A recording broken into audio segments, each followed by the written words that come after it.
गढ़वा से बोलतानी। हेलो हम अमित गढ़वा से बोलतानी। प्रीति के बोला दिहो तनी ओल्ड कैले बानी। हेलो हम अमित गढ़वा से बोलतानी। प्रीति के बोला दिहो तनी ओल्ड कैले बानी।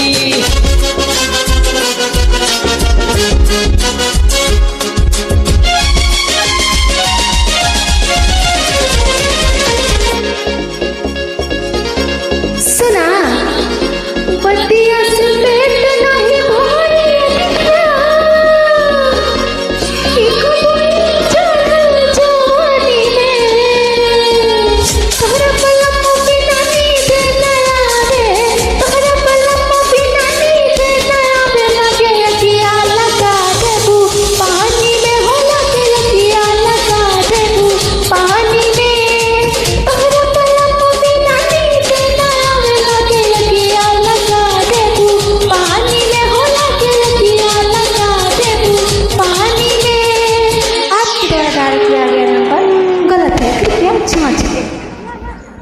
उन्हीं के सखी हमके दिहली नंबर बा। कहली की जान पहचान बा, कहली की जान पहचान बा।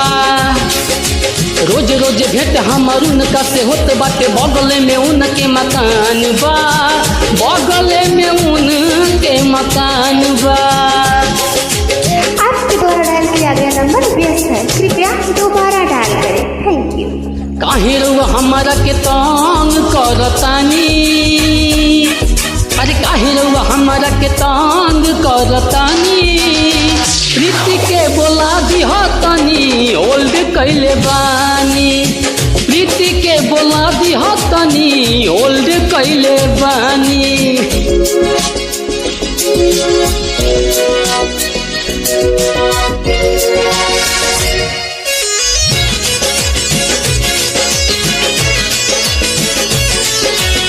हो तो करूँ पानी पर जवानी है जीजा जी।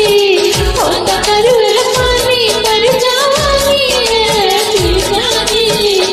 गवनवा जल्दी करा लाला, गवनवा जल्दी करा लाला। बढ़ल दिदिया के परेशानी, गवनवा जल्दी करा लाला। बढ़ल दिदिया के परेशानी, गवनवा जल्दी करा लाला। हमारा कॉल सेंटर आपके केस में चलता है, सॉरी। ढेर दिन से बात नहीं उनका से होत बाटे। दिल के बहुत धड़कन बा, दिल के बहुत धड़कन बा। बात करे खातिर मन बड़ा खजुवत बाटे। कतही लगत नहीं मन बा, कतही लगत नहीं मन बा। इस बुक की सारी लाइनें व्यस्त हैं, कृपया दोबारा कोशिश करें। बात मानी रउआ हम हाथ जोड़तानी।